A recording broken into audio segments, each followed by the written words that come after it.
สบายดีป้าลุง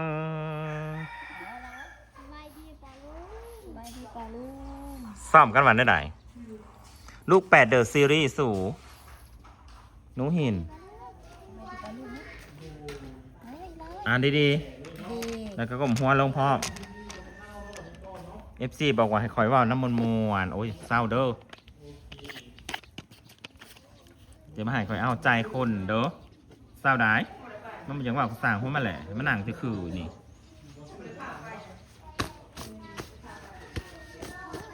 มีจะฝากมันอย่างว่าสร้างแม่มันแล้วเสียฝนตกพี่น้องป่องปลายบริคิดทอดบ้านบ่สู้บริคิดทอดบ้านบ่ลูก8คิดทอดบ้านอยู่นี่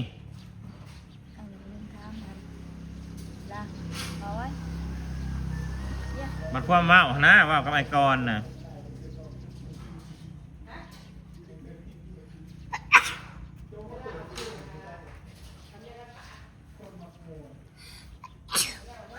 แฮปปี้คิดทอดบ้านอยู่กูเบิ่งแล้วสู้หนูไม่ได้มีความคิดฮอดไผ่ไม่ได้สนใจเลยคนทางบ้านนะมันก็ดีนะอีแม่ลูก8มันก็ไม่ได้สูงได้เสาไม่ได้เงาใจว่าสิคิดฮอดลูกคิดฮอดพัวเป็นห่วงพัวสั่นสิเขาไม่ได้โทรมาอีกเลยบอเขาก่อนดีเนาะพี่น้องปกติแต่ทั้งลูกทั้งผัวแล้วเขาสิโทรหากันเมื่อนั้นโทรไปหามันเองหรือมันโทรมาโอ๊ยกูจะข่าวใจว่าเขาโทรมาสะดอกสูโอ้ยบัตรแท้โทรหาเขาป้าลุงฝากซื้อพัดลมให้ลูก8ได้เลยลูก8บ่มีพัดลมล่าสุดเราแย่งพัดลมกันเมื่อคืนนี่หิวเข่าหิวออกหิวไปหิวมา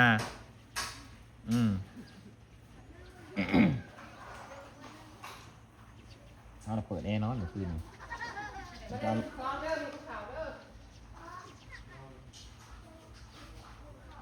ซีโน่ขึ้นไปยังเกาะขึ้นไปยังฮะบักเวียน้อยพัดลมมันมาดพัดลมหิ้งมึงนั่นบ่ห่วงน่ะโอ้ย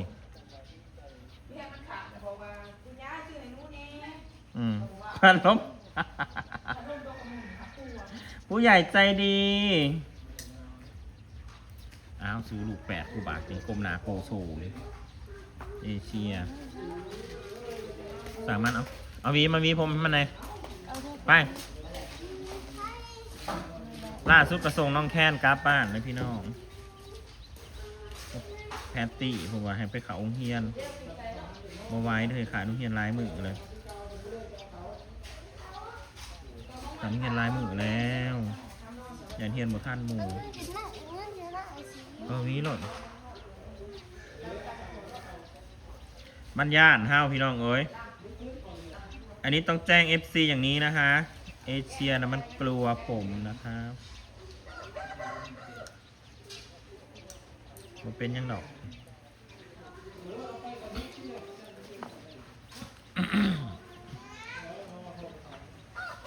สรุปแล้วลูก8นะมันไม่มีความคิดถึงกันนะทุกคนเอาจริงๆดูสิมันไม่ได้มีความคิดคนยังว่าสูไม่มีความคิดถึงกันว่าพ้นโตกมาว่าคัสกีทอดกันเอเชียง่อยหนาขึ้นมาดีกว่า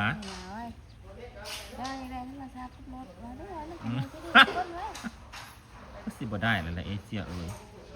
เบิ่งคักเลยมาเล่นกับบักน้อยหัวบอพี่น้องเอาตรงๆสิว่าให้ฟังมันบ่เพียงแต่ว่าอันนี้เด้โมเมนต์ว่าจะน้อยหลายคนบ่สิเข้าใจว่ามันย่านเฮาแฮงมันบ่ได้ย่านเธอเวลาเฮาบ่ได้ถ่ายคลิปนำกันแล่นนี่มันแล่นไปแล่นมาแล้วก็นี่มันย่างไปย่างมาอยู่แถวนี้มันก็แล่นสวนหน้าสวนหลังเฮาอยู่ มันก็ยิ้มมันก็หัวใส่ห้าวอยู่ได้มันก็ยิ้มอยู่เป้ออยู่เขาก็เลยว่าอีใบนี่มึงบ่ต้องว่าว่ะมึงเงียบเขาบอกมันอย่างสิมึงใบไปเลยว่ะมึงบ่ต้องว่าความว่ามึงน่ะเป็นแถมเวลากูถ่ายคลิปหน้าว่ะเขาบอกว่าบ่จ้าหน้างอพี่น้องซบงอ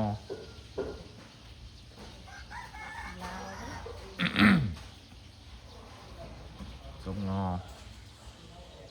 มันก็ไม่ได้จมกินทอดเอื้อยของเขาอ้ายมันบ่ จมอยู่เว้าอยู่ ให้โต๊ดวายมันนางโต๊ดอยู่ปวดขี่บ่แฮปปี้ทามมาดูบ่แม่นมันปวดขี่บ่หัน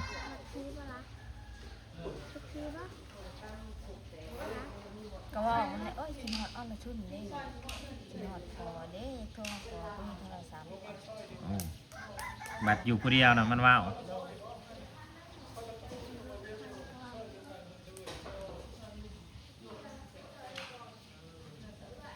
เอเชีย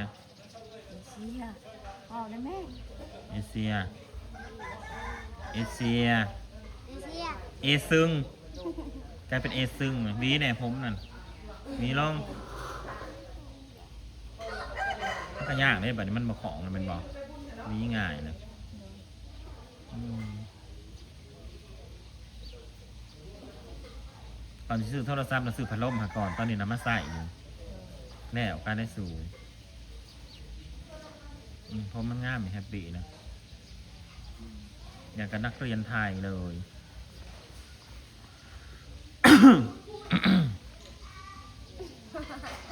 คืนนี้นอนแต่เว้นบ่มาคืนก่อนคือเป็นบ้าสนานเที่ยงคืนยังมารับกว่านอน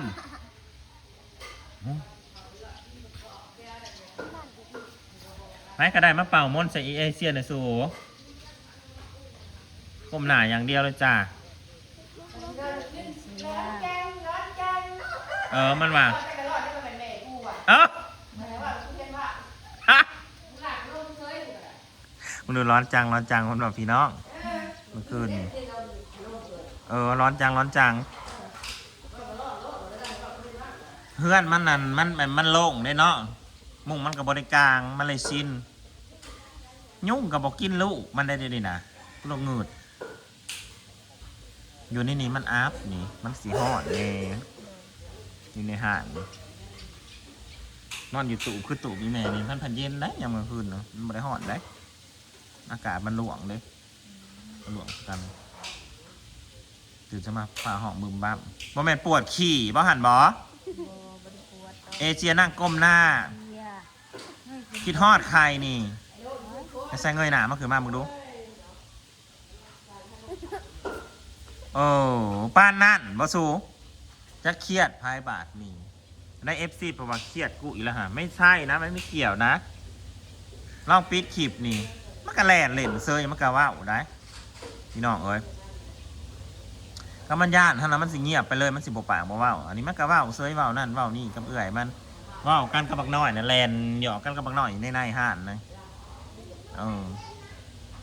แลนหยอกกันเงยหน้าขึ้นสีเอเชีย เสียละเสีย อุ้ยดารากูคือเป็นจากสี่สูมันจะได้กินได้หยามยังน้ำหมูอยู่ป่ะนี่เงยหน้าคือดูเอาหนามันเงยคือดูฮะแฮปปี้หยองสะบัดค่ะเอาหน้าเงยขึ้นเบิ้งกูสิลองกล้าปัดเลยขนาดมันบอกกล้าปัดมือเขาได้พี่น้องกูอยากลองมึงมันสิขับเบิ้งลูกหลาเฮ้ยหนาคือดูเกิดยังขึ้นชุบในทรายเบิ้งให้ปลาลูกเมืองหนาเน่เอาเบิ้งอ่ะโอ้ยสูบเบิ้งได้สักแตกเนี่ยดอกสูโอ้ยลูก8เอ้ยซูซีดับกับบานนี่เลยลูก8น่ะน้อยมาวันน้ำเอเชียหน่อยน้อย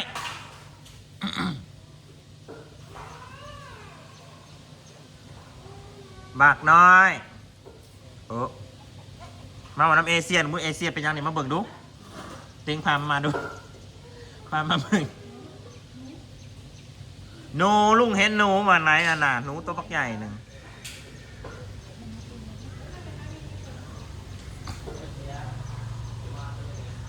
น้อยมาบอกน้ำเอเชียในนี้ผู้ถือกันน่ะเร็วๆบักน้อยมาบอกน้ำน้องพาน้องว่าผมเห็นบอกหยอกกันนั่นแล่จนเพื่อนสิปีน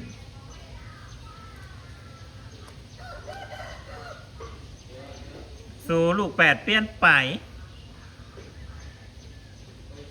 ตั้งแต่เฮาหูว่ามันนั่นมีองค์นี่แล้วแล้วมันกันลบกันกับเฮาเลย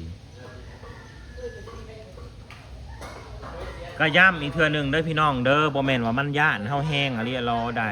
แม่เรามาอุ่น โดย เวลาเฮาบ่ได้ถ่ายคลิปนะมันก็เว้ามันก็จามมันก็คุยมันก็ย่างแล้วมันก็หัวใส่เฮามันก็ยิ้มใส่เฮาเป้ยอยู่มันก็ยิ้มเสยอยู่ใดมันแม่นมันสิไปย่านมันเว้าเป็นทุกอย่างเอเชียนั่นมันหูเบิดมันถามตอบได้เบิดมันบ่ได้ของเลยค่ะอ้าวสู้ลูก8บัดนี้ข้อโต๊กบาดนี้สัว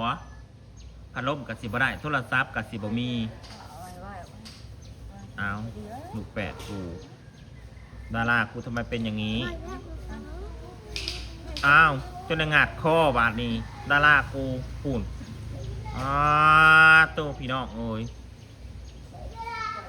ไปดีปลาลูกนะวะไม่ได้ปลาลูกไม่ดี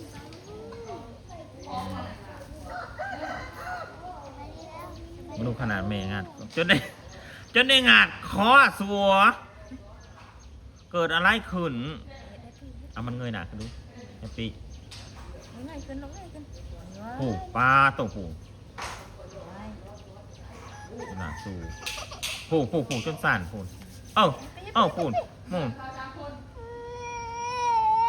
เกิดดราม่าขึ้นมาทันที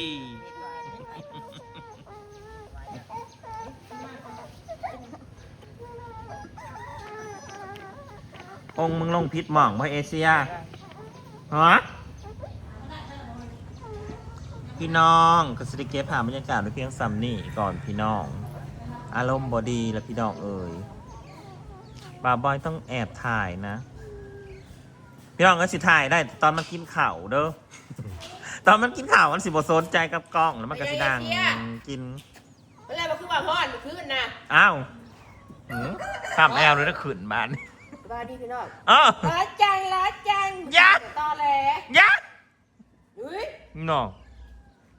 มันน่าเป็นเบิร์ดเล่นวันก่อนน่ะมาคืนนั่นแหละมาหยอกกันน่ะ มันว่าเป็นเบิร์ดคนของเนี่ยค่ะ ใครเวลาเปิดกล้องนี่กูบอกว่ากูบอกจ้าพาจากได้ นั่นอีนั่นคือการนั่นผูดลบกล้องมึงดูผูดหัวศาสตร์กล้องไปใส่ลบปั๊บโหลด นั่นแหละ เฮ้ย เฮ้ย จะมาชุกคือกันเด๋เฮ้ยใส่หันหน้ามาดูบัดนี้หันหน้ามา